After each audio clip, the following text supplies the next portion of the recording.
All right, well, greetings, members of Earth Ethics, ENST 320. This is Dan Spencer, and I'm actually speaking to you on Friday, March 19th, but this is a recording for our class next week on March 25th, which unfortunately I won't be able to be there.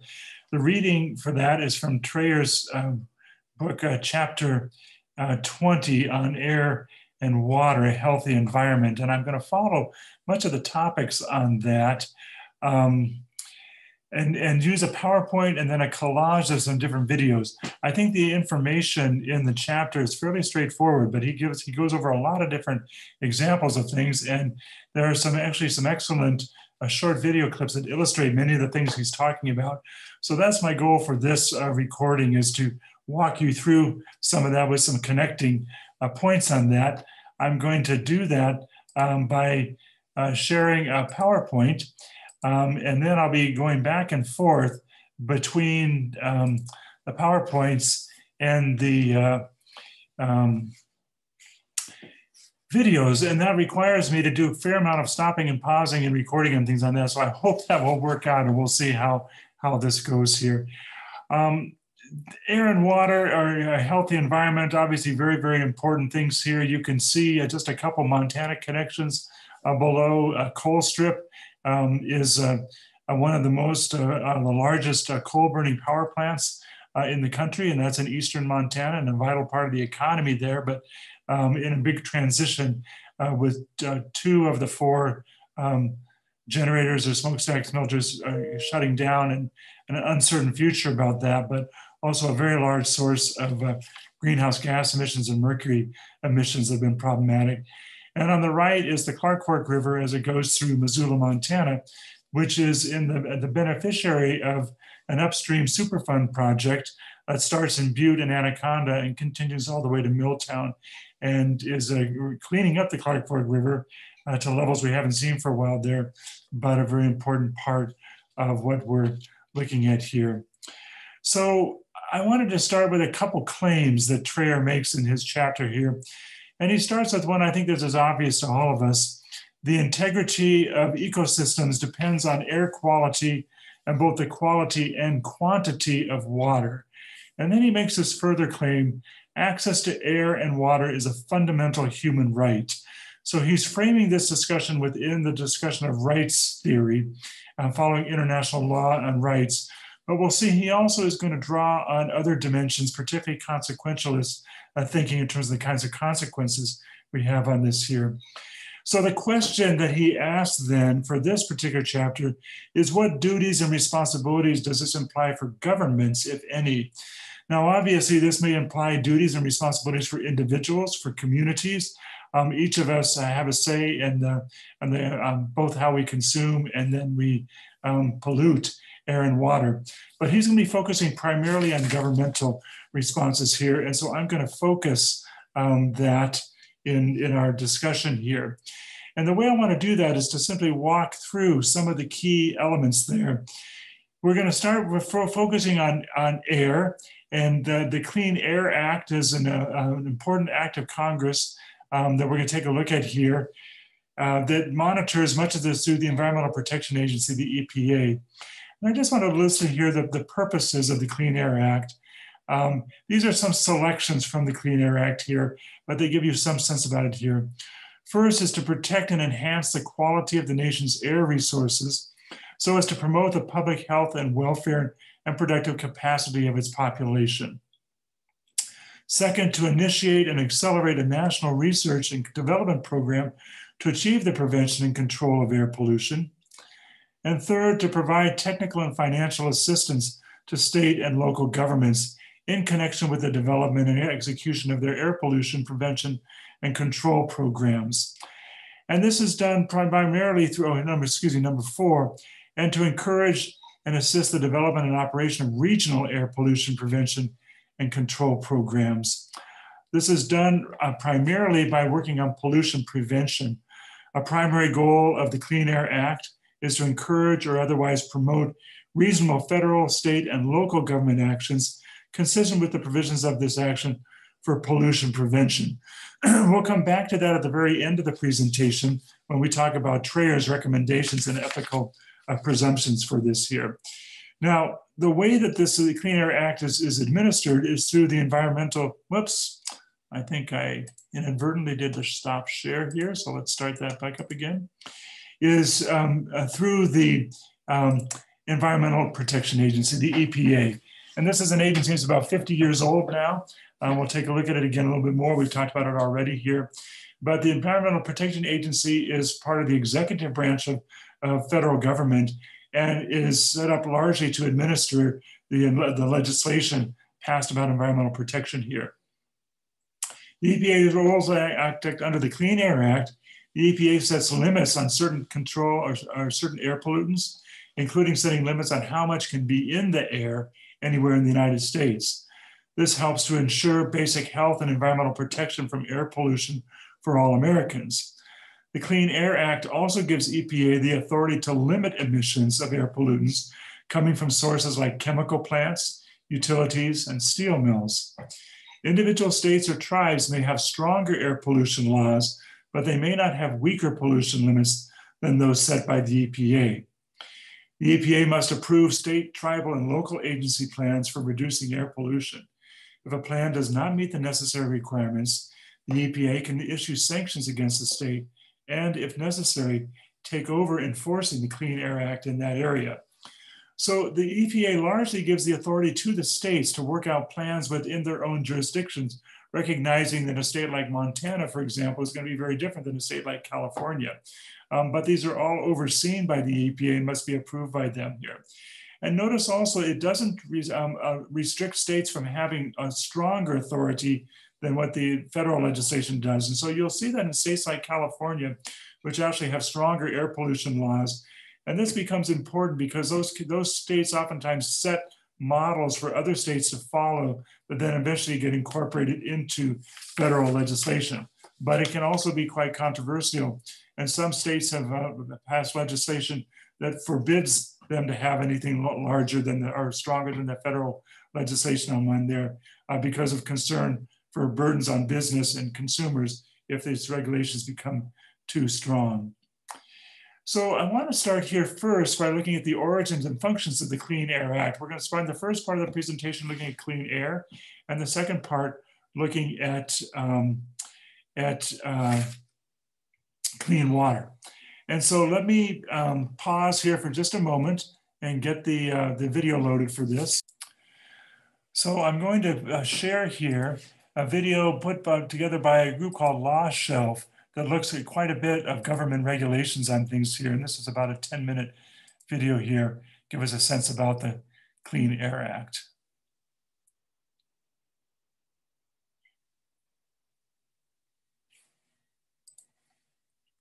For just $67, you can make as many videos as you want, and you never need to pick up a camera.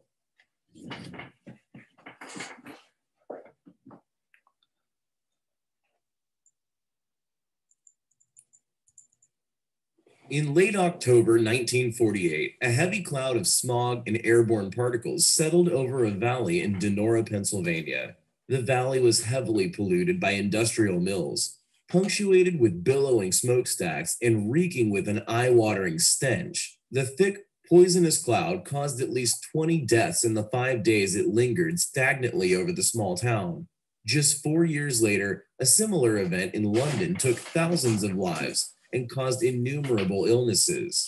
By the mid-20th century, rapid industrialization had given rise to a global public health and environmental crisis that the world had never experienced before: the ravages of air pollution.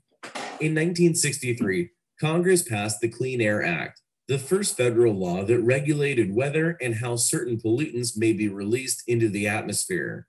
Congress designed the statute to protect and enhance the quality of the nation's air resources by means of cooperative efforts at the federal, state, and local level.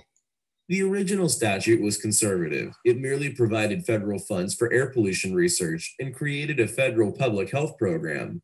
However, Congress has expanded the scope of the Clean Air Act several times since it was passed. The modern form of the act requires private actors, state governments, and federal agencies to work together to develop and enforce key technology-based standards designed to some of our nation's most serious air pollution problems. The Clean Air Act is a federal law, meaning that it was passed by Congress and applies to all state and local jurisdictions under the constitutional doctrines of federal supremacy and preemption. However, state governments have some latitude in the administration of the law. For example, states may elect to administer and enforce Clean Air Act permits within their borders, or they may defer to the Federal Environmental Protection Agency. When not serving as the main enforcement authority, U.S. Environmental Protection Agency monitors state air pollution programs and intervenes if necessary to ensure the state agencies are following the letter of the law. Some states have gone so far as to create their own, more stringent air pollution protection programs, as the Clean Air Act sets only the mandatory minimum standards. While they are not required by the Act, states are encouraged to take the lead in Clean Air Act enforcement due to their superior knowledge of local industries, geology, residential settlement, and other data relevant to curbing air pollution. The State Implementation Plan, SIP requirement, is one aspect of the Clean Air Act under which state governments have very little flexibility. The Act requires the EPA to set specific standards for 6 common pollutants, known as the criteria pollutants, proven to damage property and harm human health and the environment: carbon monoxide, lead, nitrogen dioxide, ozone, particulate matter, and sulfur dioxide. These limits, known as the National Ambient Air Quality Standards, or NAAQS, create headline standards for the 6 criteria pollutants. Carbon monoxide may not exceed 9 parts per million over 8 hours or 35 parts per million over 1 hour. Lead is limited to 0.15 micrograms per cubic meter. Nitrogen dioxide can be only 53 parts per billion over 1 year. Ozone must 0.07 parts per million or less over 8 hours. Particulate matter can be no more than 35 micrograms per cubic meter over 24 hours. And sulfur dioxide limits are set at 75 parts per billion over 1 hour. The EPA sets the NAAQS using the best information available at the time and revises the standards as necessary.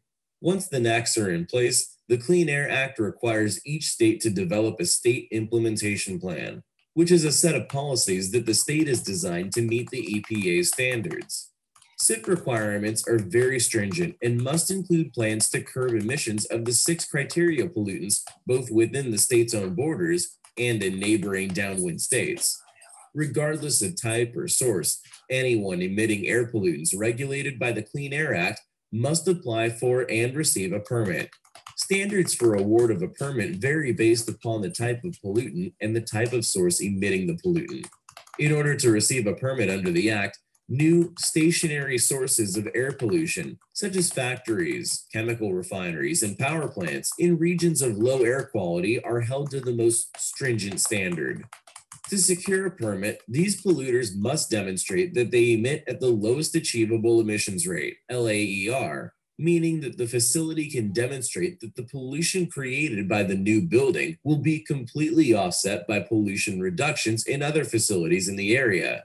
This requirement can add substantial cost to a proposed project and is designed to deter development of polluting industries in areas already impacted by air pollution.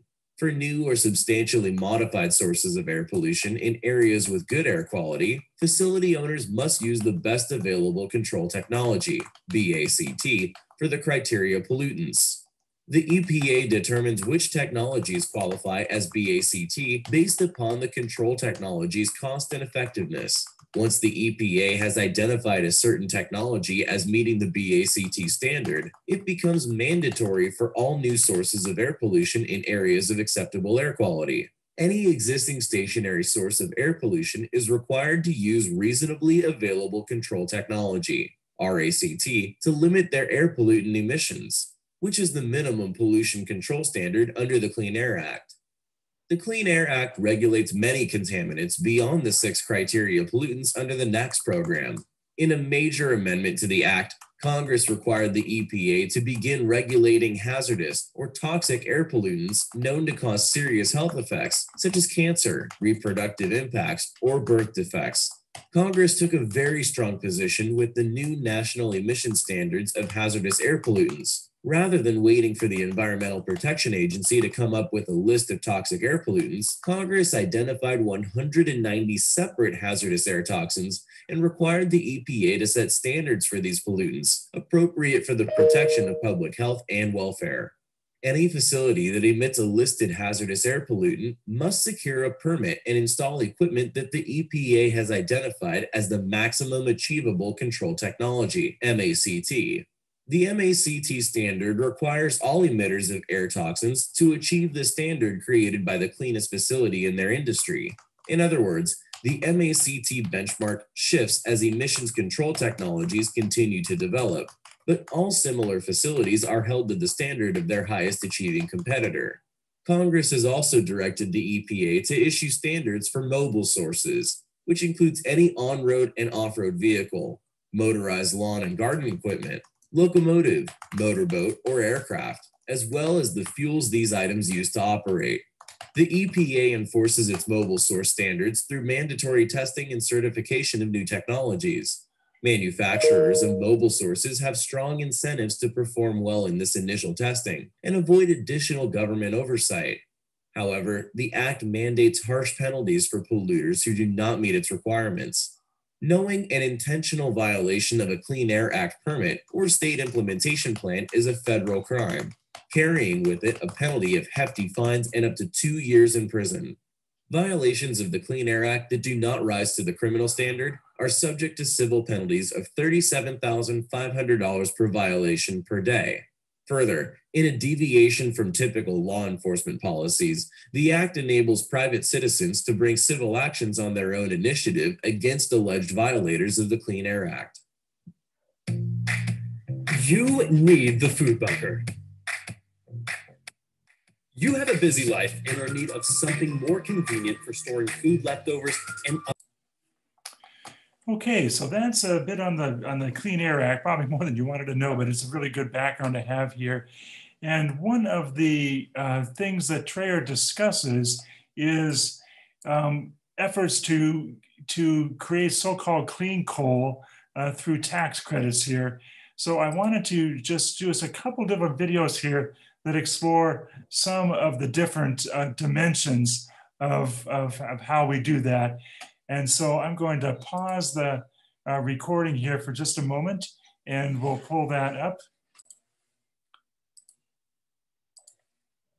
And this one here is a little bit on the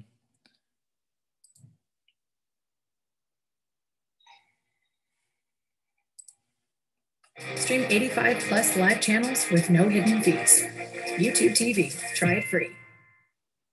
This life-saving device stops a person from choking in seconds.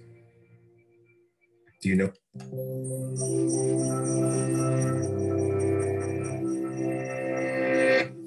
What lights up the screen that you're looking at right now? Trace back the battery chargers and power cords, and you'll end up at an electrical outlet, providing easy, safe access to reliable electricity. But beyond that outlet, the picture gets messier. It takes a lot of fuel to heat our homes, preserve our food, and power our gadgets around the clock. And for 40% of the world, that fuel is cheap, plentiful, and it's called coal. But coal also releases pollutants into the air, like sulfur dioxide, nitrogen oxides, soot, and toxic metals like mercury. These cause environmental damage like acid rain and serious health problems. In fact, in 1952, coal burning caused such heavy smog in London that pedestrians couldn't even see their feet, and thousands of people died from ill health. Since then, many countries have deployed technology to remove most of these pollutants before they reach the air. But now we have a new air pollution problem on our hands, one that doesn't show up in a cloud of dark smog, but in rising seas, floods, and heat waves. It's global climate change. And again, the main culprit is coal. It's responsible for 44% of global carbon dioxide emissions, which trap the sun's heat in the Earth's atmosphere instead of letting it escape. So now the question is, how do we remove that bad stuff as well? That's the idea behind cleaner coal. Creating cleaner coal is really about trying to contain its ill effects with the help of special technologies that make the end product more acceptable. Just like the most intriguing superheroes often have their own dark powers to overcome, so we can try and keep coal's negative forces in check. But why don't we just exterminate coal if it takes that much effort to clean it up? Simply, coal is extremely valuable to us, and it's easy to come by. Compressed underground for ages, coal holds chemical energy from plants that were fed by the sun hundreds of millions of years ago, long before humans evolved. That makes coal energy dense, meaning it can be burned round the clock. It's also cheap if you ignore the pollution costs, and should last us through the end of the 21st century. We've already got all the infrastructure in place for harnessing its power. And globally, although countries are making a move towards energy from cleaner and more renewable sources, there's no sign yet that coal use is slowing down. In fact, as of 2012, over 1,000 new coal plants have been proposed, mostly in China and India.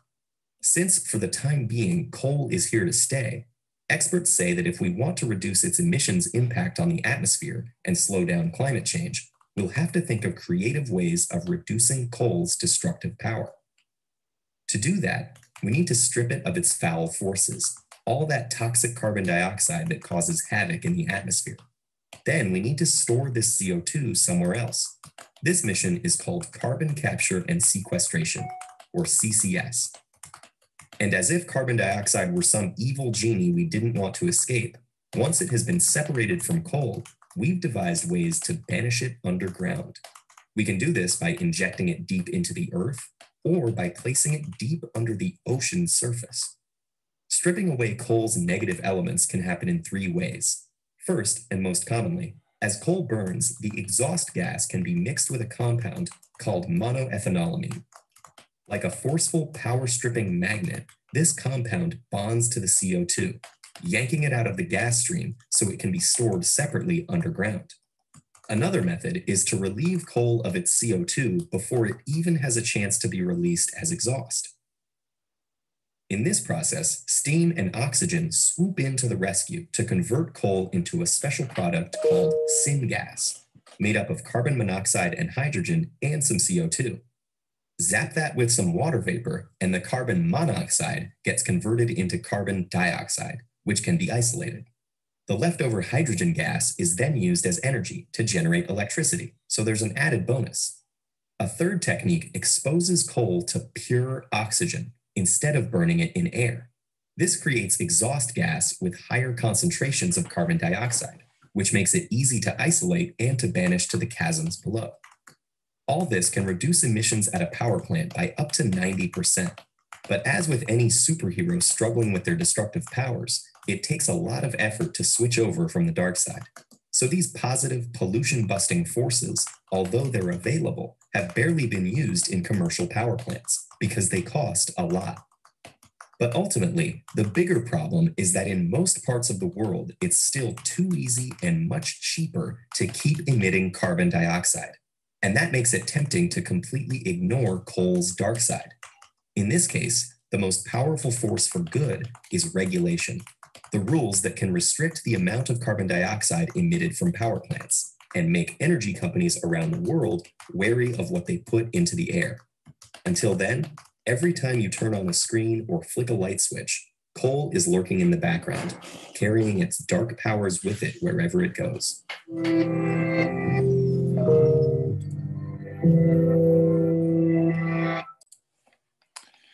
So that's one of the things of taking a look at clean coal on that there. And I wanted to take a look at a second one here. Let me just initially share the PowerPoint here and see if I can get that going again. So we've got this, this was a talk on looking at whether or not clean coal tax credits can be helpful. And it is one market-based approach to try to do this here, but the video makes it clear that there are several different obstacles with that. The second one here really just talks more about what it calls the clean coal myths here. And you can see that there are, on the graphics here, you can see, for example, on the right side there, increasingly sustainable forms of energy have become much cheaper on that. And so onshore wind and solar now are actually cheaper per kilowatt hour than coal, and especially coal with carbon capture. So there's some cost issues that are involved in there. But there's also, you can see the one on the left there, just shows the real problems with greenhouse gases on that. And so I'm going to stop sharing here for just a moment and pull up the other documentary, and we'll watch that for just a little bit here.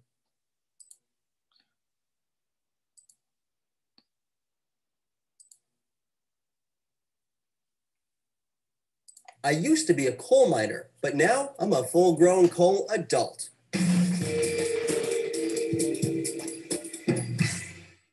Hey there, Dirty Dozens. Jules here for D News. At the second presidential debate, Donald Trump brought up clean coal. Now, we saw some tweets from you guys wondering what exactly clean coal is. But before we can explain clean coal, you kind of have to understand why we use coal in the first place.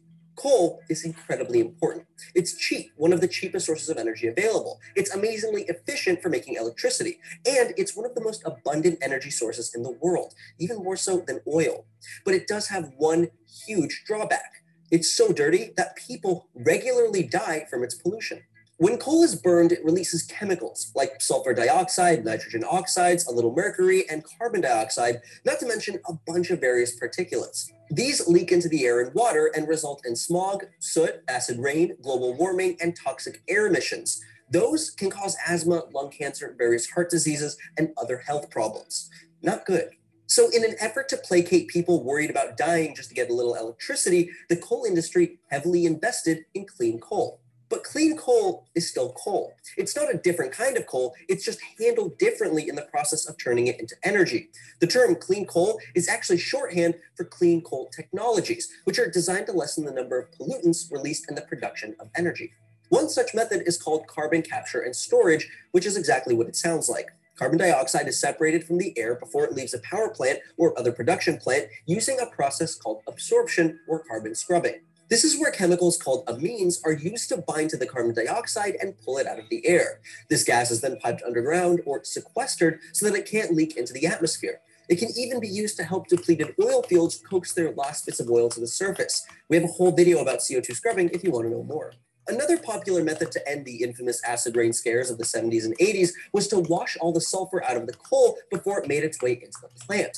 And when I say wash, I mean literally. They would break it down into chunks and run it through a water tank, which could include minerals like magnetite to increase the density of the liquid. The coal floats because it's less dense, while the sulfur and other impurities sink. A third clean coal technology is called oxy-fuel combustion. When coal is burned at a power plant, the exhaust, also called flue gas, is usually just pumped into the atmosphere. But oxy-fuel combustion actually reroutes this flue gas back into the plant where it's paired with pure oxygen and reused to burn more coal. The reason they do this is because the normal air we breathe has a ton of nitrogen in it, and when it's heated with the coal, it reduces its efficiency and creates more nitrogen byproducts. But when we reuse flue gas and combine it with pure oxygen, this solves both of these problems and allows for hotter temperatures and more energy extraction. There are a number of other methods, but despite these efforts, environmental activists call clean coal an oxymoron, since it's not quite the anti-pollution miracle that coal companies make it out to be. The problem is that these methods are incredibly expensive and energy intensive, and that money and energy has to come from somewhere. Some estimate that the addition of capture carbon and storage to a coal-fired plant increases coal use by 25% while keeping the electricity output the same. Another huge problem is that these byproducts aren't so much being eliminated as they're being moved elsewhere, which is more of a storage solution than an environmental one. And on top of all that, for those reasons, clean coal technologies are not particularly widespread, at least not enough to make a significant difference for the time being. In the end, clean coal helps stem pollution at the source, but it seems to help coal companies maintain their image more than it helps the environment maintain itself. If you've been a subscriber of D News for a while, you might have seen some of our recent VR videos. It's a completely new way to tell stories, learn, and experience the world. And we just launched a brand new channel called Seeker VR. You can view the videos in 360 from your phone or computer. Click now to watch. So that's some of the controversy about clean coal. Another way that has been proposed and is actually being implemented in several places is a process known as cap and trade. in the area here. And this is a way to try to continue to lower emissions on there by capping the amount of carbon emissions and then allowing different companies to trade their emissions there. And you know, it's an interesting one. It's a fairly controversial one here. In this story here, the story of cap and trade, by Andy Leonard, shows some of the how it's set up, but also some of the problems with that. And then we'll take a look at some of the environmental justice issues that come with that. So let me get that ready to play here.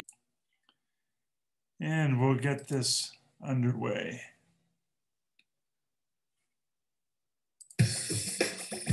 This is a story about a world obsessed with stuff.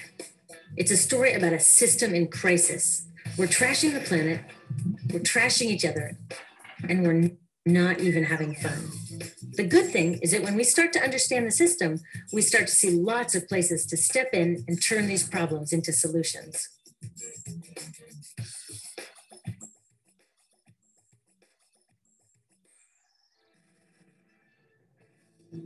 I am so glad that the world is finally getting together to stop climate change. When I first heard that our leaders were meeting to talk about solutions, I breathed a huge sigh of relief. Didn't you? Then I said, wait a minute, what exactly are they planning to do about this problem? So I looked into it. And I got to tell you, not all the solutions they're working on are what I'd call solutions. In fact, the leading solution, known as cap and trade or emissions trading, is actually a huge problem. Now, I know this is the last thing you want to hear, but the future of our planet is at stake. So we got to take the time to understand what's going on here. Okay, meet the guys at the heart of this so-called solution. They include the guys from Enron who designed energy trading and the Wall Street financiers like Goldman Sachs who gave us the subprime mortgage crisis. Their job is to develop brand new markets. They stake their claims, and then when everyone and their grandmother wants in, they make off with huge amounts of money as the market becomes a giant bubble and bursts.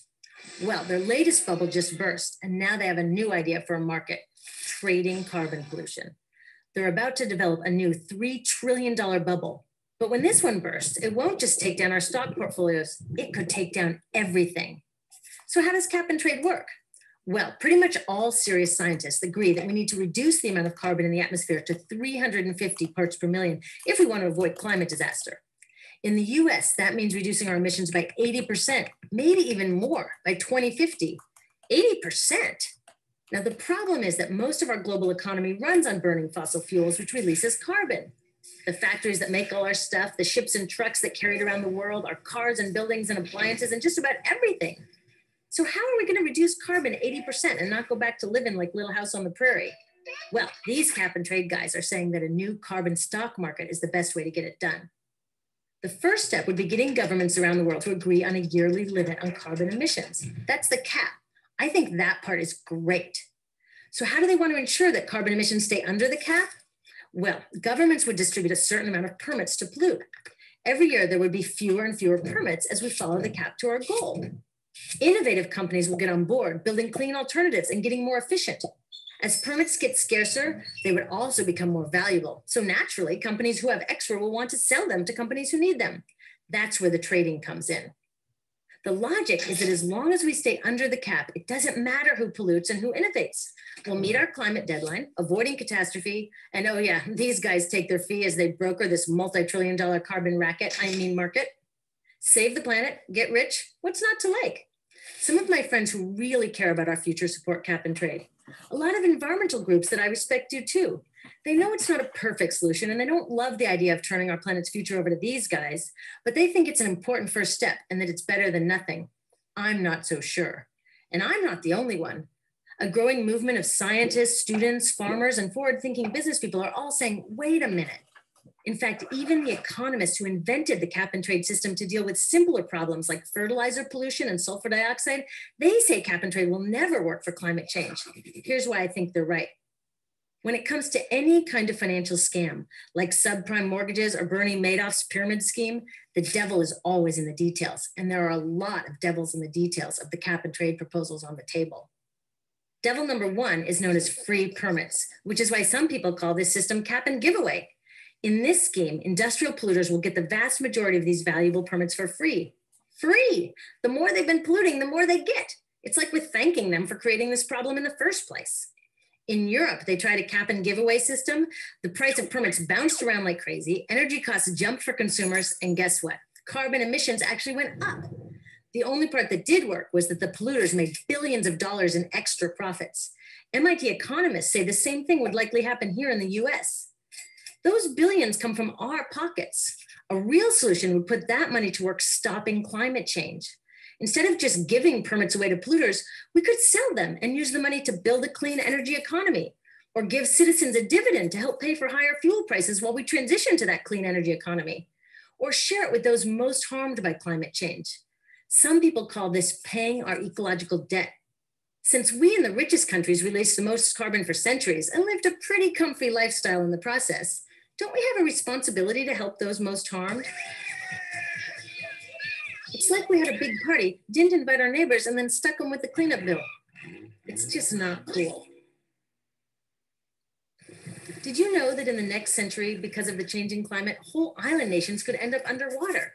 And the UN says 9 out of 10 African farmers could lose their ability to grow food. Now, wouldn't a real solution benefit these people instead of just the polluters? Devil number 2 is called offsetting. Offset permits are created when a company supposedly removes or reduces carbon. They then get a permit, which can be sold to a polluter who wants permission to emit more carbon. In theory, one activity offsets the other.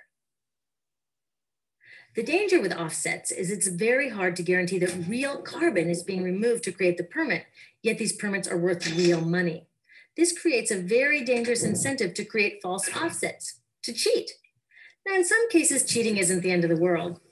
But in this case, it is. And already there's a lot of cheating going on. Like in Indonesia, Sinar Mas Corporation cut down indigenous forests, causing major ecological and cultural destruction. Then they took the wasteland they created and planted palm oil trees. Guess what they can get for it? Yep, offset permits. Carbon out? No. Carbon in? You bet. Companies can even earn offsets for not doing anything at all. Like operators of a polluting factory can claim they were planning to expand 200%, but reduce the plans to expand only 100%. For that meaningless claim, they get offset permits, permits that they can sell to someone else to make more pollution. That is so stupid. The list of scams go on, and many of the worst ones happen in the so-called third world, where big business does whatever it wants to whomever it wants. And with lax standards and regulations on offsets, they can get permits for just about anything.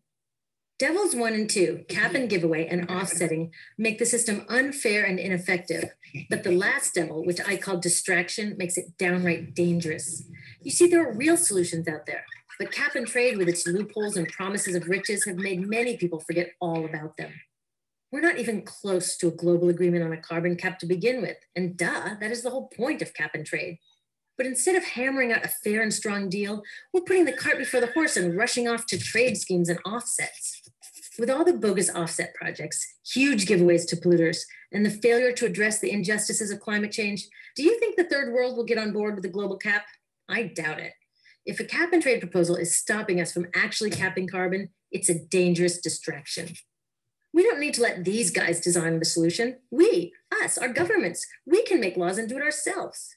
In my country, we already have a law, the Clean Air Act, that confirms that carbon is a pollutant which our environmental agency is allowed to cap. So what are we waiting for? Go, EPA, go, cap that carbon. Instead, a US cap and trade law proposed in 2009 guts the Clean Air Act, leaving it to the market to fix the problem. If a cap and trade proposal weakens our ability to make strong laws, it's a distraction. Concerned citizens around the world need to speak out and demand that we redesign our economies away from fossil fuels. But cap and trade makes citizens think everything will be okay if we just drive a little less, change our light bulbs, and let these guys do the rest. If cap and trade creates a false sense of progress, it's a dangerous distraction. These cap and trade proposals are mostly about protecting business as usual.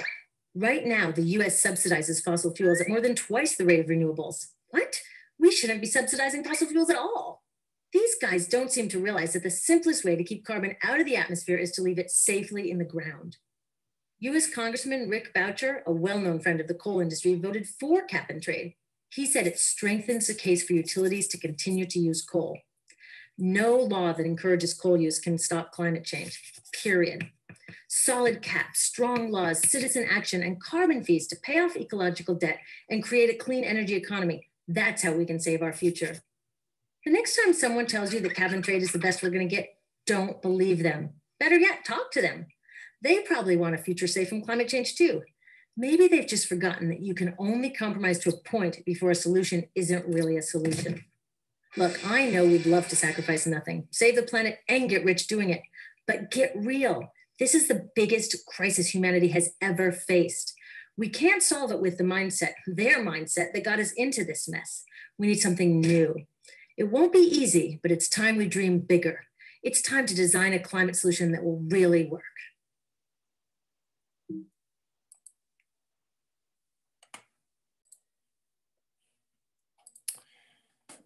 So that's Annie Leonard's critique of cap and trade as a solution to carbon pollution and greenhouse gases in the atmosphere. One of the other ones that she points to in the problem there has to do with the offsets themselves. There's no guarantee that the offsets will benefit the people who live locally. And so that's raised some fairly significant environmental justice issues. And I want to just take a quick look at that here with the case study that's going on in California right now.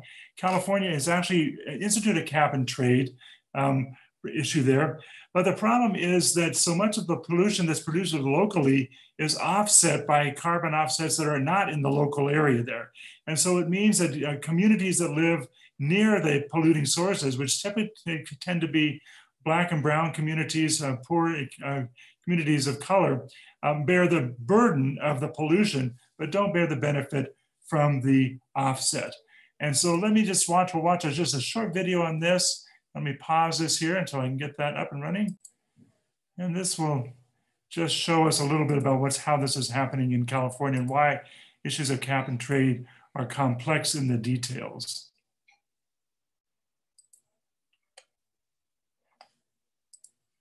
Cap and trade, carbon pricing, cash for carbon, they're all basically the idea that we should make companies pay for the crap that they're putting in the atmosphere. Sounds simple, right? So why are some communities saying it throws them under the bus? Canyon Sayers Roots calls herself a sky protector. Here's what she said at the Global Climate Action Summit in California. We have a responsibility to the earth. We need to ensure the safety. I'm going to say, don't support carbon trading. Please keep the fossil fuels in the soil. Hold up, did you catch that? I'm going to say, don't support carbon trading. That was a bold move on Canyon's part. Carbon trading is California's most celebrated climate intervention. Here's how that particular flavor of carbon pricing works. The state sets a limit or a cap on the total amount of carbon that industry can release. Companies purchase or trade emission allowances with each other. Big polluters can purchase the right to emit more greenhouse gases from other companies that aren't sending out as much carbon. Instead of cutting emissions, they can also invest in green projects that offset that carbon somewhere else. Opponents say that the danger of this system is that companies that end up purchasing those extra allowances tend to be located in fence-line communities. Those are the neighborhoods close to polluters, and they tend to be lower income and have more residents of color. So even though carbon emissions have dropped statewide, air pollution is still concentrated in those fence-line neighborhoods. And people who live there suffer from higher rates of asthma and cancer. And those investments in green projects, turned out 75% of them weren't even based in California. So they did nothing for local air quality. Those were the findings in a recent study that some folks critical of the carbon trade have called the I told you so report. But the report also offers solutions to address the disparity created by cap and trade programs. Climate change is global, air pollution is local. One idea is to make sure we're acting on them at the same time.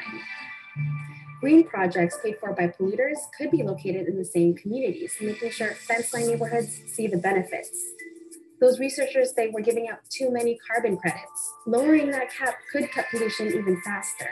But with only incremental fixes, many climate justice advocates like Canyon still aren't buying it.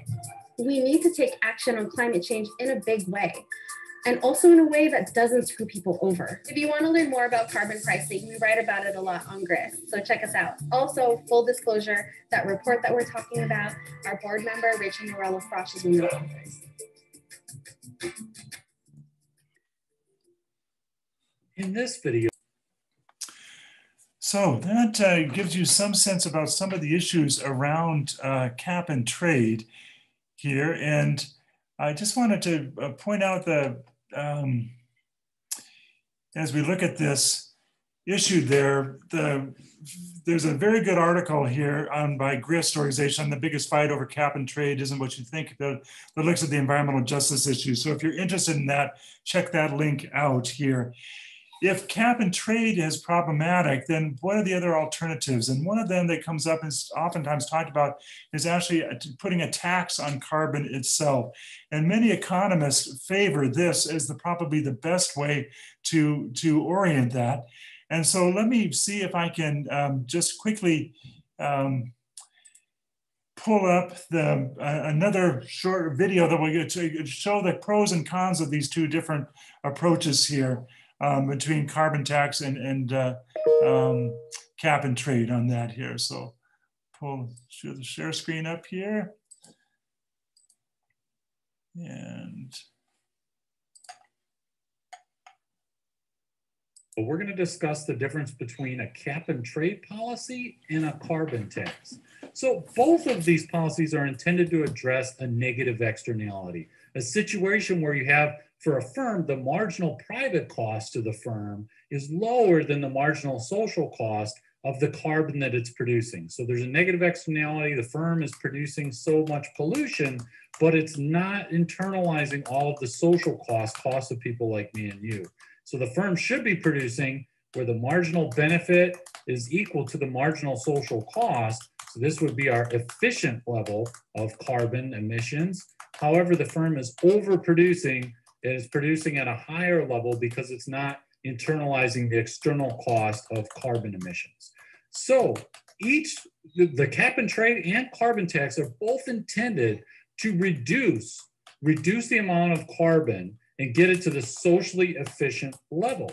However, the carbon tax uses a price mechanism in the sense that it's creating a tax on this amount here, the external cost. It's adjusting the price and then assuming that firms will naturally adjust the quantity downward because now they're facing a higher price.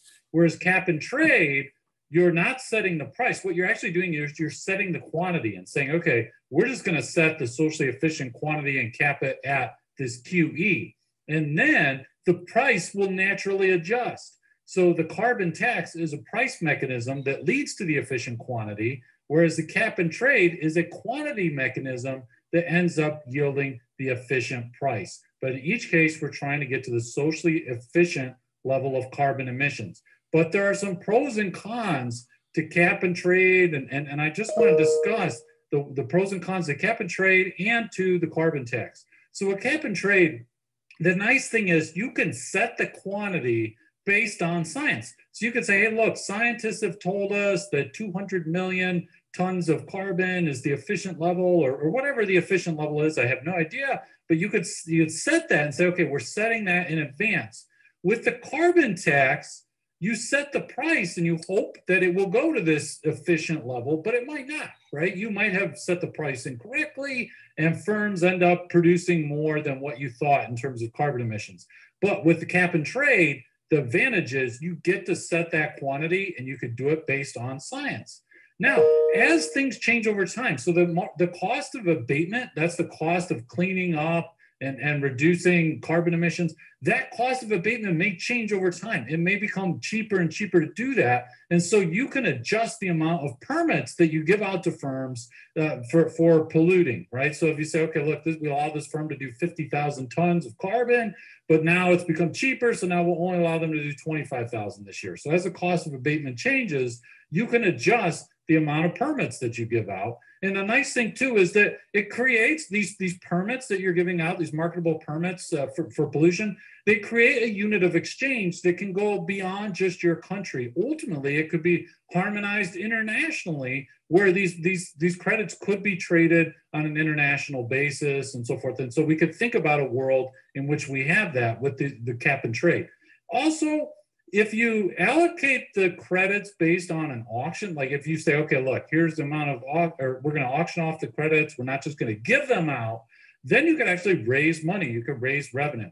But there are some drawbacks to cap and trade. And one is that, so assuming you don't use auctions to allocate the credits, then you have the issue, well, how do we determine the initial allocation of the initial credits, right? Because we might say, okay, well, look, this firm A, they produced 200 million tons and firm B produced 600 million tons of pollution last year. So we'll give firm B more credits.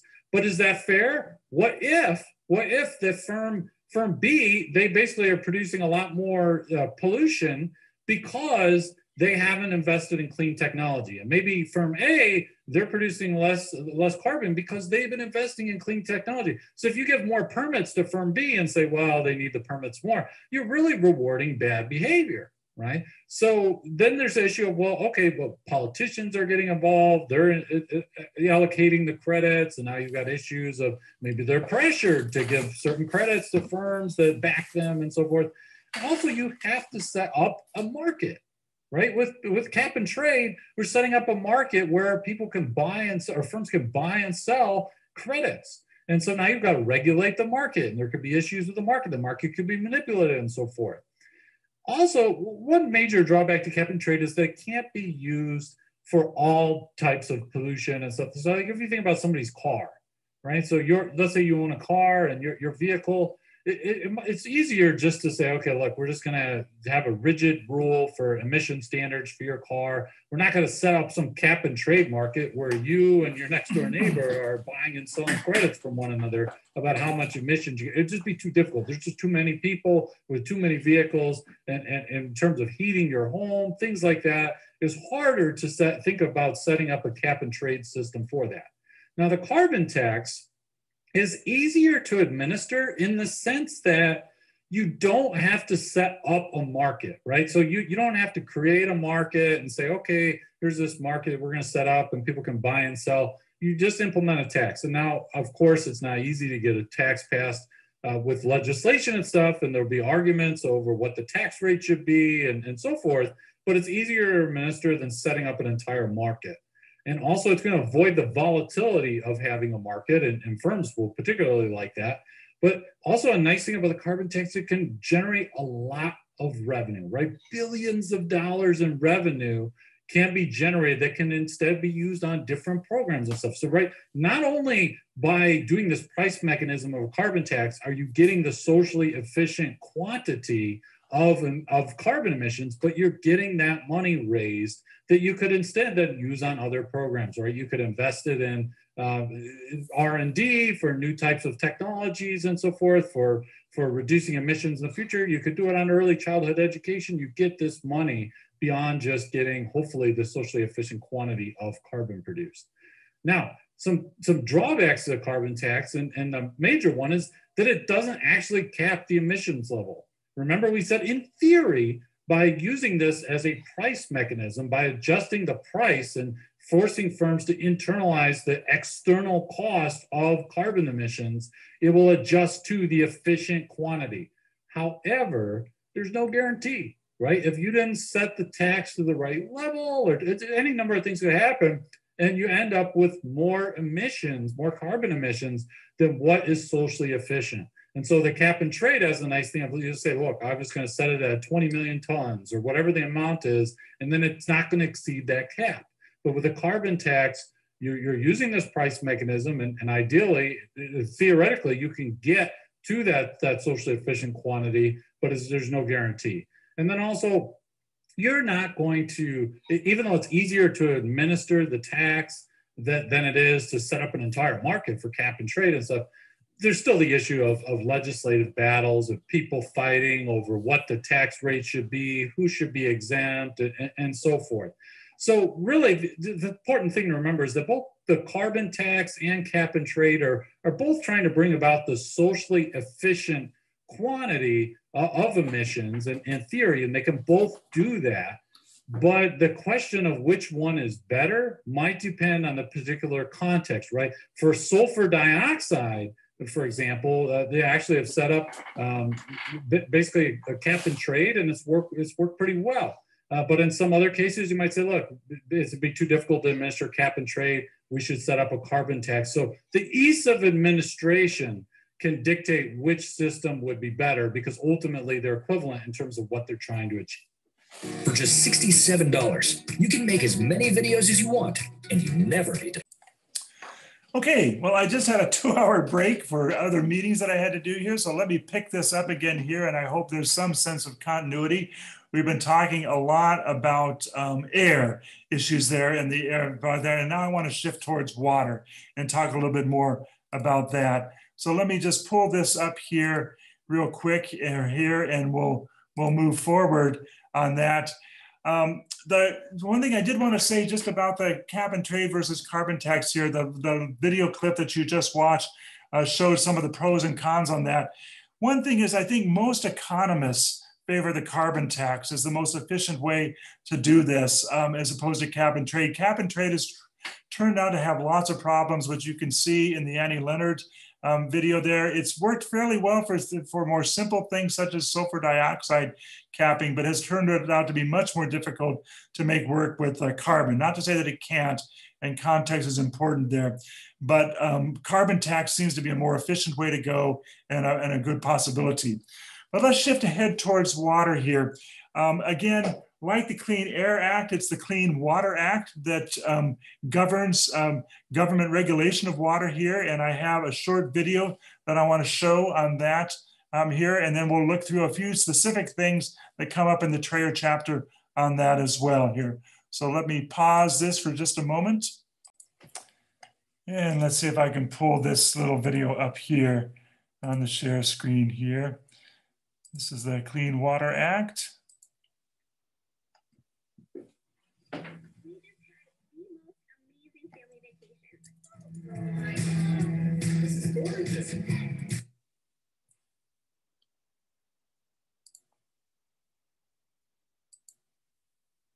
In the summer of 1969, sparks from a passing train showered down upon a portion of the Cuyahoga River in Cleveland, Ohio.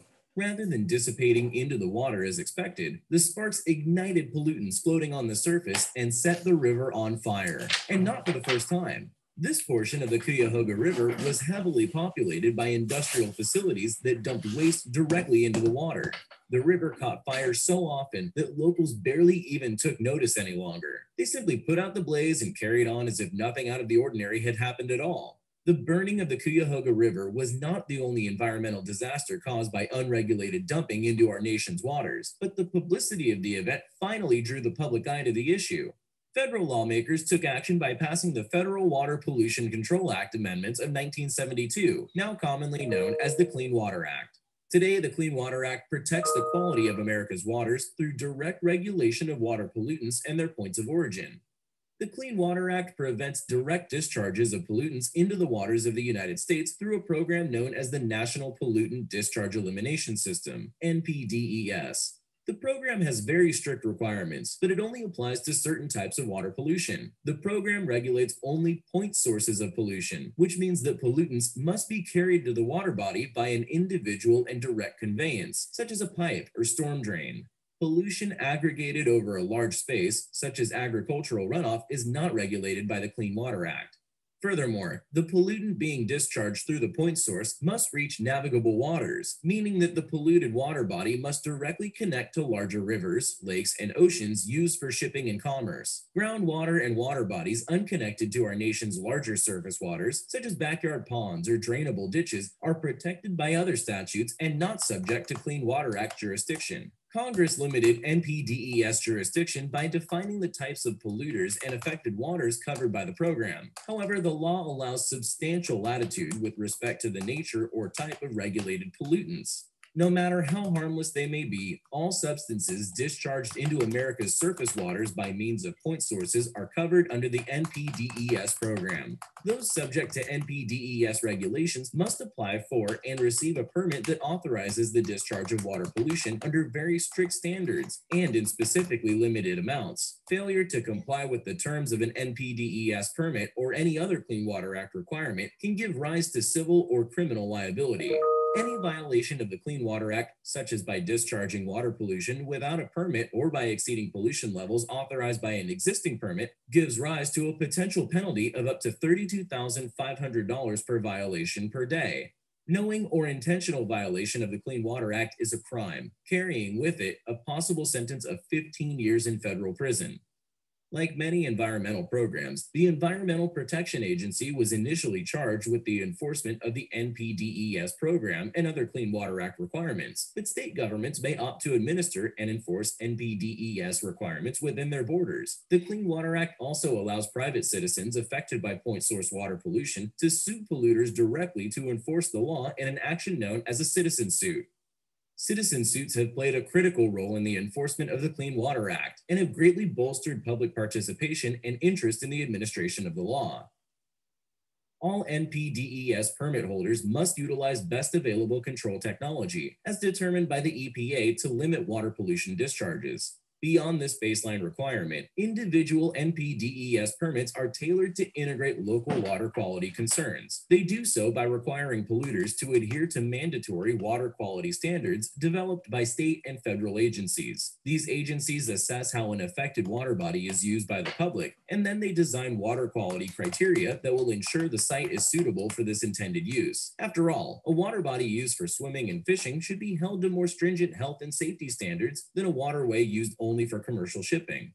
Waters that do not meet water quality standards are designated as impaired, and impaired waters are subject to additional protections. For every pollutant exceeding the water quality standards in an impaired water body, the governing agency must calculate a daily maximum amount of the pollutant that can be discharged into the water from all sources and still ultimately achieve the water quality standards. For example, if a water body fails to meet the water quality standards for mercury, regulators will determine how much mercury can be dumped into the water every day without exceeding health and safety limits.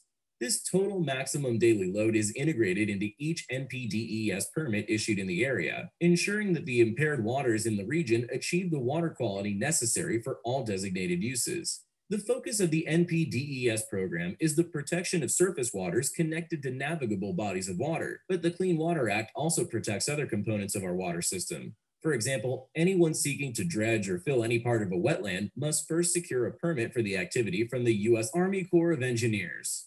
If issued, a wetland dredge or fill permit will include specific requirements and limitations designed to protect the aquatic ecosystem.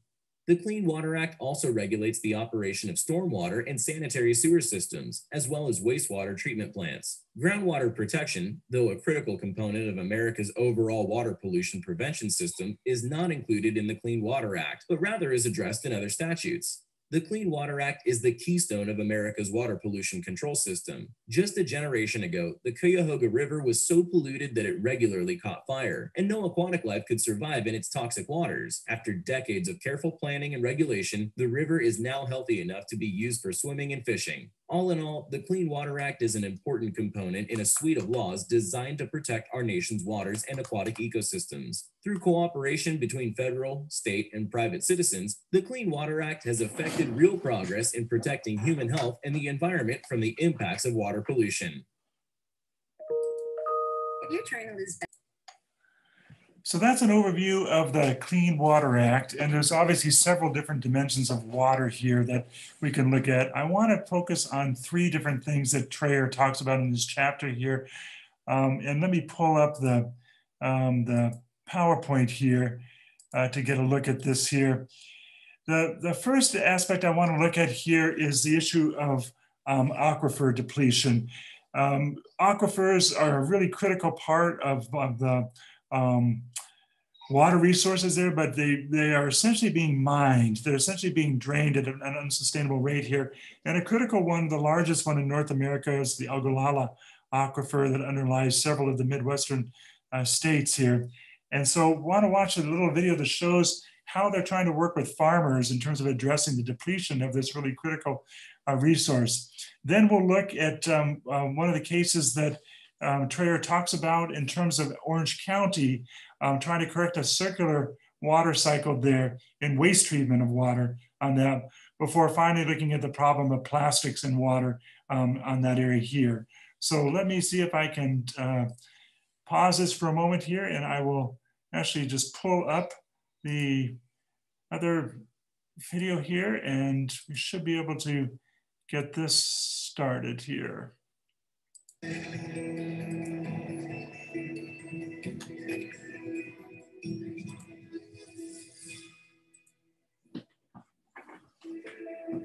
In the the state of Kansas, agriculture is king.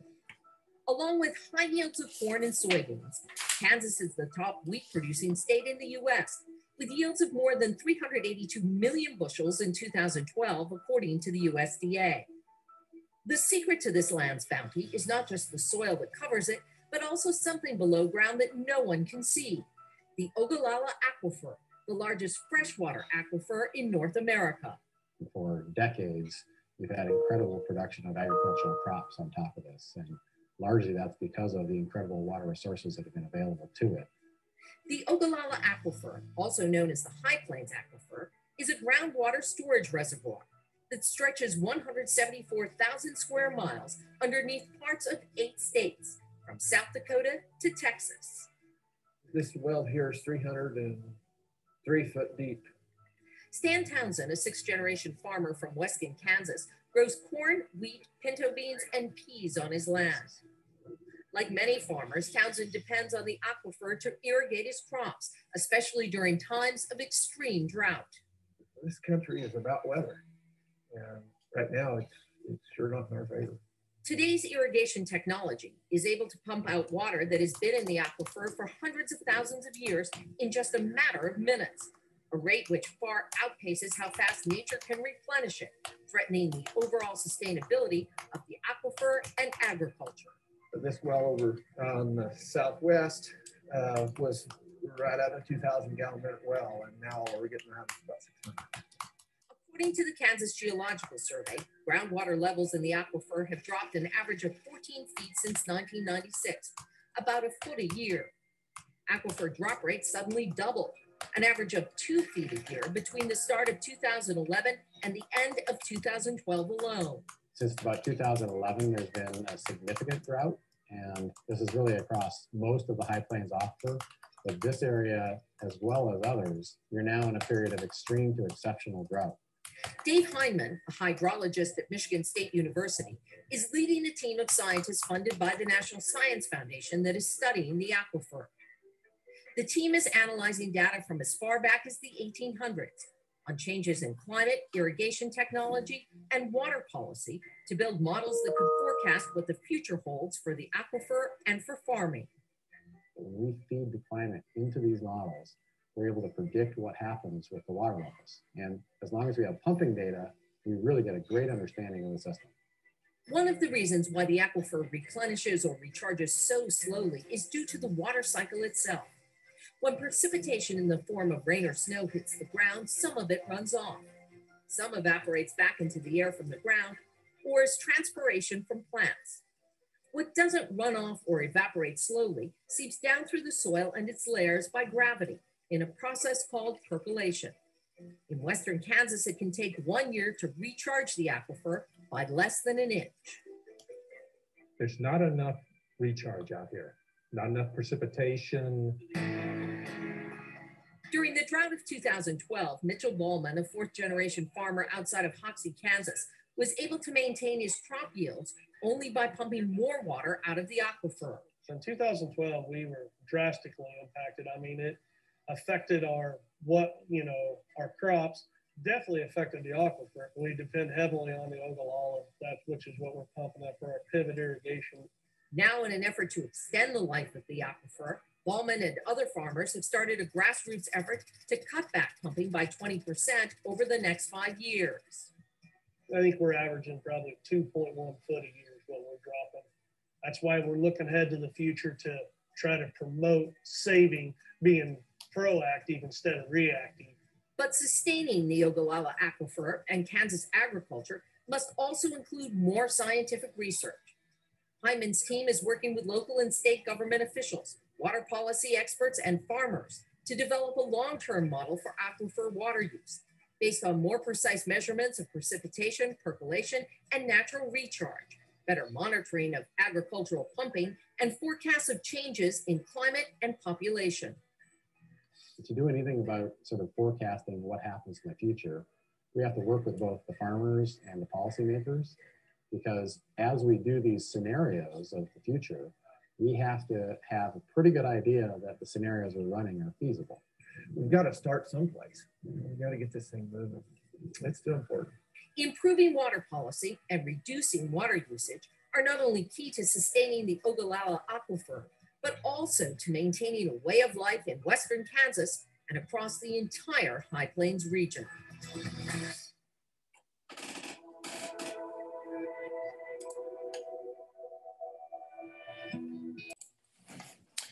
So aquifer depletion is a very critical issue around the world, and also here in Montana, and especially in the Midwest here.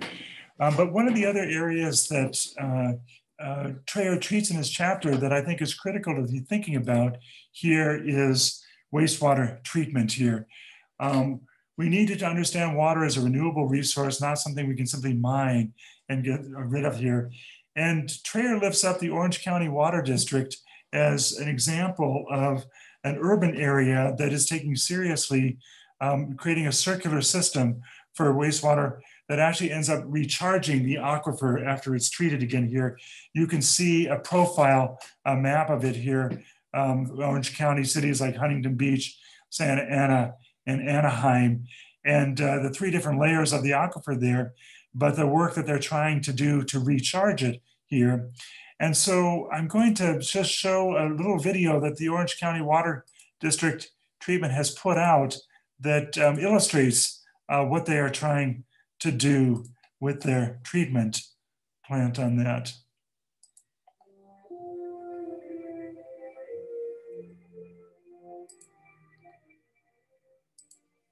You may not realize it by looking around, but Orange County is a dry, semi-arid desert. We receive very little rain each year, yet we enjoy an abundant supply of clean, healthy water to support our growing economy and population.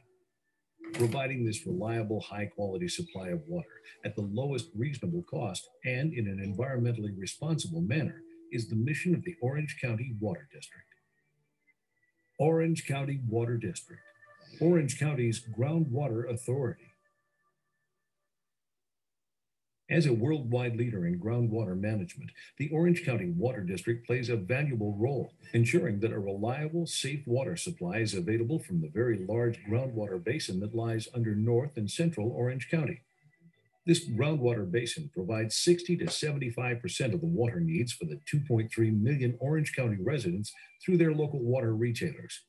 To serve these water needs, the district uses the flow of the Santa Ana River, which is augmented by imported water to refill the groundwater basin.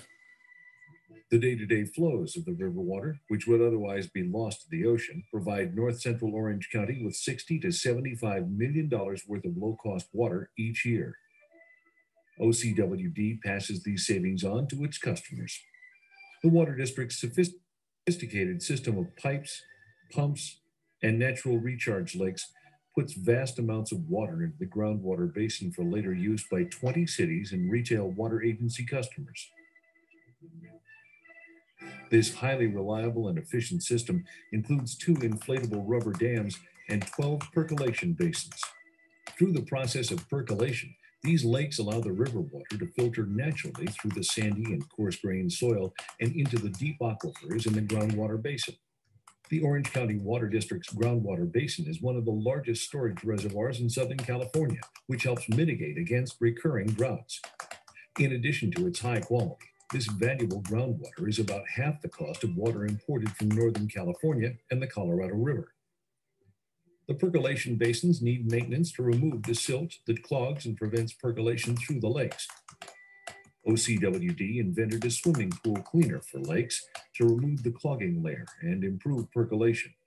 These cleaners are called basin cleaning vehicles and are another example of how innovation has given OCWD a worldwide reputation in water leadership. In addition to diverting flows from the Santa Ana River, the Orange County Water District manages a seawater intrusion barrier to keep the ocean from contaminating the basin's fresh water. For more than 30 years, OCWD has been purifying wastewater and injecting it along the coast to maintain this barrier. The district operates one of the world's largest and most advanced wastewater purification systems. The groundwater replenishment system will allow OCWD to expand the size of the seawater barrier and help refill the groundwater basin, especially during times of drought. The water purified by the system is clean to near distilled quality, which means that minerals must be added to the water before it is moved through conventional pipes. This advanced state-of-the-art system has been replicated in Singapore and will soon be online in Australia to help with the planet's looming water crisis. The Orange County Water District ensures that it provides high-quality water through a proactive and constant program of monitoring and testing. At its state-certified laboratory, 22,000 samples drawn receive some 400,000 tests to ensure the highest water quality. Although required to test for 122 constituents, OCWD tests for more than 350 chemicals to be proactive against unwanted contaminants. On 450 acres of constructed wetlands behind the Prado Dam in Riverside County, the Water District naturally cleans about half of the water from the Santa Ana River before it enters Orange County in the recharge system. The district also stores stormwater behind the Prado Dam, saving millions of dollars worth of water each year. The district went even further by using these wetlands and its surrounding area to create and protect the habitat for the endangered least Bell's vireo songbird, the southwest willow flycatcher, the Santa Ana suckerfish, and other species. For its efforts, the Orange County Water District was recognized with state and national environmental awards. Throughout the Santa Ana River watershed, OCWD has been instrumental in removing an invasive, non-native plant called Arundodonx that needlessly uses up large quantities of water and forces out native habitat. By eliminating this water-guzzling plant, OCWD generates $2.5 million in water savings each year. In its offices, the Orange County Water District is committed to sound financial management, balancing costs with revenues while making proper investments for future needs. This efficient investment practice has doubled the output of water from the basin over the past 40 years and resulted in OCWD having some of the highest financial ratings in the state, higher, in fact, than many businesses. Throughout the community, the Water District encourages conservation and water education through a series of informational and community outreach programs. Together, the district's efforts help ensure a reliable, low-cost supply of locally controlled water that supports families, our growing economy, and our enviable lifestyle in Orange County. Orange County Water District, Orange County's groundwater authority.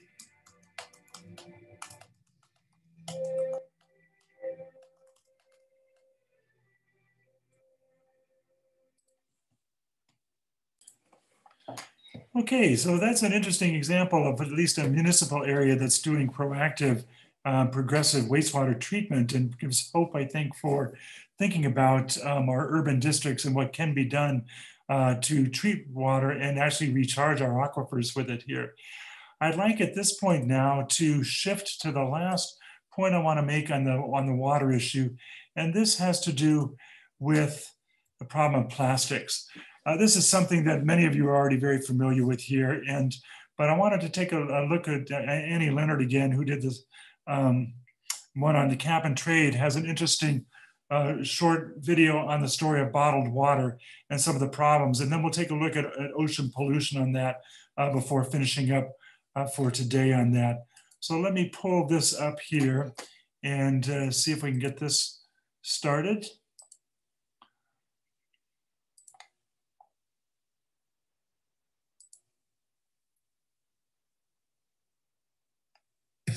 This is a story about a world obsessed with stuff. It's a story about a system in crisis. We're trashing the planet, we're trashing each other, and we're not even having fun. The good thing is that when we start to understand the system, we start to see lots of places to step in and turn these problems into solutions.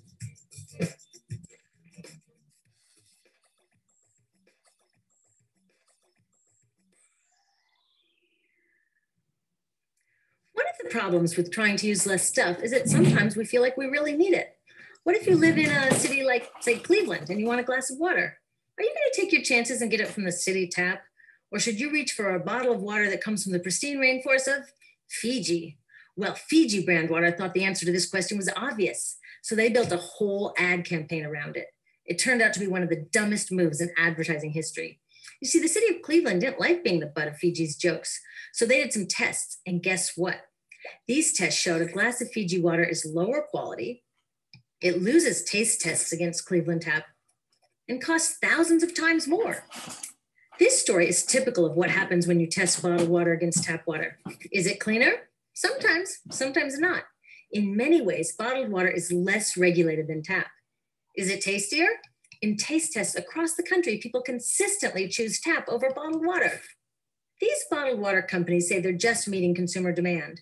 But who would demand a less sustainable, less tasty, way more expensive product, especially when you can get for almost free in your kitchen? Bottled water costs about 2,000 times more than tap water. Can you imagine paying 2,000 times the price of anything else? How about a $10,000 sandwich? Yet people in the US buy more than 500 million bottles of water every week. That is enough to circle the globe more than 5 times. How did this come to be? Well, it all goes back to how our materials economy works and one of its key drivers, which is known as manufactured demand. If companies want to keep growing, they have to keep selling more and more stuff. In the 1970s, giant soft drink companies got worried as they saw their growth projections starting to level off. There's only so much soda a person can drink. Plus, it wouldn't be long before people began realizing soda is not that healthy and turned back to, gasp, drinking tap water. Well, the companies found their next big idea in a silly designer product that most people laughed off as a passing yuppie fad. Water is free, people said back then. What will they sell us next? Air? So how do you get people to buy this fringe product? Simple, manufactured demand. How do you do that? Well, imagine you're in charge of a bottled water company. Since people aren't lining up to trade their hard-earned money for your unnecessary product, you make them feel scared and insecure if they don't have it. And that's exactly what the bottled water industry did. One of their first marketing tactics was to scare people about tap water with ads like Fiji's Cleveland campaign. When we're done, one top water executive said, tap water will be relegated to showers and washing dishes. Next, you hide the reality of your product behind images of pure fantasy. Have you ever noticed how bottled water tries to seduce us with pictures of mountain streams and pristine nature? But guess where 1/3 of all bottled water in the US actually comes from? The tap. Pepsi's Aquafina and Coke's Dasani are 2 of the many brands that are really filtered tap water. But the pristine nature lie goes much deeper. In a recent full-page ad, Nestle said, bottled water is the most environmentally responsible consumer product in the world. What? They're trashing the environment all along the product's life cycle. Exactly how is that environmentally responsible?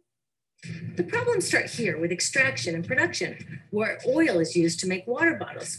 Each year, making the plastic water bottles used in the US takes enough oil and energy to fuel 1 million cars.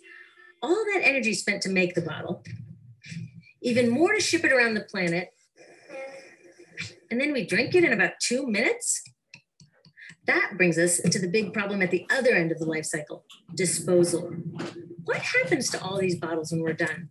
80% end up in landfills, where they will sit for thousands of years, or in incinerators, where they are burned, releasing toxic pollution. The rest gets collected for recycling. I was curious about where the plastic bottles that I put in the recycling bins go. I found out that shiploads were being sent to India, so I went there. I will never forget riding over a hill outside Madras, where I came face to face with a mountain of plastic bottles from California. Now, real recycling would turn these bottles back into bottles. But that wasn't what was happening here. Instead, these bottles were slated to be downcycled, which means turning them into lower quality products that would just be chucked later. The parts that couldn't be downcycled were thrown away there, shipped all the way to India just to be dumped in someone else's backyard. If bottled water companies want to use mountains on their labels, it would be more accurate to show one of these mountains of plastic waste. Scaring us, seducing us, and misleading us. These strategies are all core parts of manufacturing demand. Once they've manufactured all this demand, creating a new multi-billion-dollar market, they defend it by beating out the competition. But in this case, the competition is our basic human right to clean, safe drinking water. Pepsi's vice chairman publicly said, the biggest enemy is tap water. They want us to think it's dirty and bottled water is the best alternative. In many places, public water is polluted, thanks to polluting industries like the plastic bottle industry. And these bottled water guys are all too happy to offer their expensive solutions, which keep us hooked on their products. It is time we took back the tap. That starts with making a personal commitment to not buy or drink bottled water unless the water in your community is truly unhealthy. Yes, it takes a bit of foresight to grab a reusable bottle on the way out, but I think we can handle it. Then take the next step. Join a campaign that's working for real solutions, like demanding investment in clean tap water for all. In the US, tap water is underfunded by $24 billion, partly because people believe drinking water only comes from a bottle. Around the world, 1 billion people don't have access to clean water right now. Yet cities all over are spending millions of dollars to deal with all the plastic bottles we throw out. What if that money was spent improving our water systems, or better yet, preventing pollution to begin with? There are many more things we can do to solve this problem. Lobby your city officials to bring back drinking fountains. Work to ban the purchase of bottled water by your school, your organization, or entire city. This is a huge opportunity for millions of people to wake up and protect our wallets, our health, and the planet. The good news is it's already started. Bottled water sales have begun to drop while business is booming for safe, refillable water bottles. Yay! Restaurants are proudly serving tap, and people are choosing to pocket the hundreds or thousands of dollars they would otherwise be wasting on bottled water. Carrying bottled water is on its way to being as cool as smoking while pregnant. We know better now. The bottled water industry is getting worried because the jig is up. We are not buying into their manufactured demand anymore. We will choose our own demands, thank you very much, and we're demanding clean, safe water for all.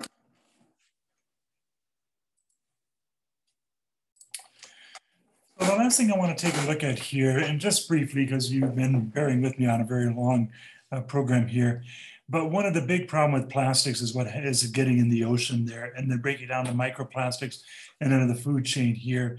And so just want to show a short little section on this here that will sensitize us again to the problem with bottled water getting into the system and the effects that it has on that. And then we'll finish up with some of Treyer's proposals for what we do on this here. So let me open this one up here and we'll get this started.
All right, well, there's a lot more that you can look online if you're interested in any of these issues here. Just wanted to give an overview of some of the things that Treyer is talking about in terms of air and water. I'm just going to conclude this class portion now with Treyer's ethical presumptions. 3 things he talks about that we can be thinking about that are presumptions that government needs to do to respond to the need for clean air and water.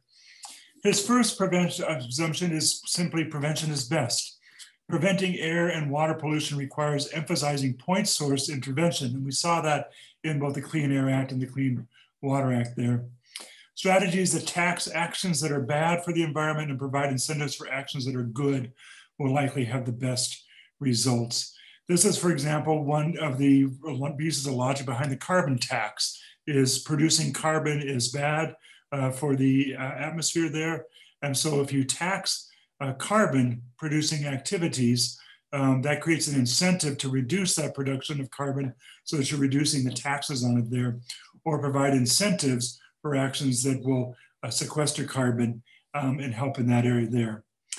The second presumption that Treyer talks about is oftentimes known as the polluter pays principle, or polluter should pay.